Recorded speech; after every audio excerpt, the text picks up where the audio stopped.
Okay, I had the most, well, not the most bizarre dream last night, but I had one of the most bizarre dreams. I don't know. Um, it was very vivid, which I haven't had like a vivid dream like that in a while. Um, Actually, there was a couple of dreams in there, but the one that kind of sticks out is, I don't know, I think I was in the afterlife. I think. I don't know. It seemed like normal. Like, I mean, there wasn't like people with halos or anything like that. I don't know. I was like in another town, another city or something. But everybody had like these sort of like tops on, or like tank tops or pennies. That's what they're called. Wow. Okay, sorry. That's going to a different conversation I have with somebody else. Never mind. But like these like kind of, I don't know, things over top of their actual tops, and they had, I believe, like a number or a symbol on them. I can't recall what though. But everybody had like a different kind of symbol or number, and pretty much you kind of just live out your life in this afterworld place, until your number or symbol fades, so it's gone, and then like, I don't know, I guess you become reborn again. I don't know. It's really weird. And I met up with this one person who'd been waiting a really, really long time. And apparently, I guess you don't age in this afterlife place. I don't know. And I remember exploring it, and just, it was, I don't know, all very kind of surreal. And so this person that I kind of like had met and was staying with, because I didn't have my own place yet, they'd been waiting a really, really long time for their number or symbol to fade, and I tried to make them feel better, saying, well, maybe it's just, it hasn't been your time yet to go back.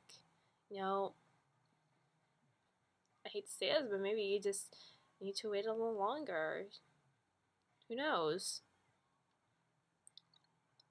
And of course my number symbol thing fades. I was like, well, that was a lot quicker than I thought. And so, I guess you go outside, and there's like these people who are driving around collecting all the people whose symbols thingies have faded, and they're supposed to be taking you back to the real world or something. I don't know. And I asked them a question. I asked them, if I go back, will I remember anything that happened here?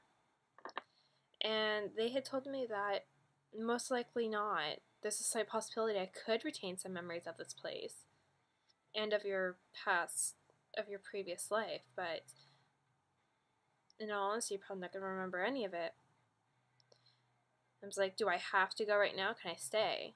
They said, well, you can stay, but you're going to have to eventually leave. So I left with them. And it was really weird. It was kind of like just going through a whole new life from birth till, I guess, adolescence in like a flash. And, well, from time to time it would slow down, and I'd interact with like the people in my new life, and I would start talking about things that had happened in the afterlife or whatever.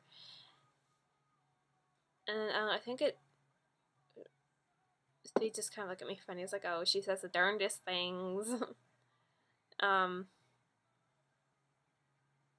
then I think it went to about when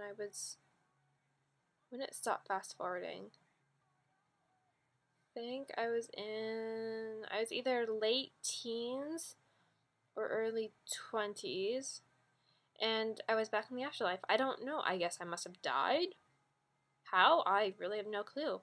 But I ended up running into my old friend again, the one from that I met the first time I was there, and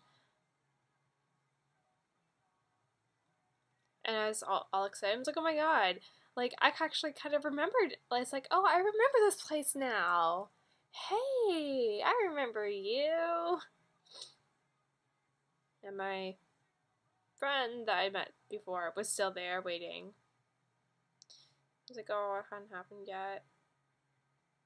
And the people were kind of surprised that, because I guess they could watch people's lives, and they were surprised that I could actually remember things that had happened in that afterlife, and like usually that doesn't happen. It was a very weird, surreal dream. So yeah, I hope you enjoyed this little tale of my dream.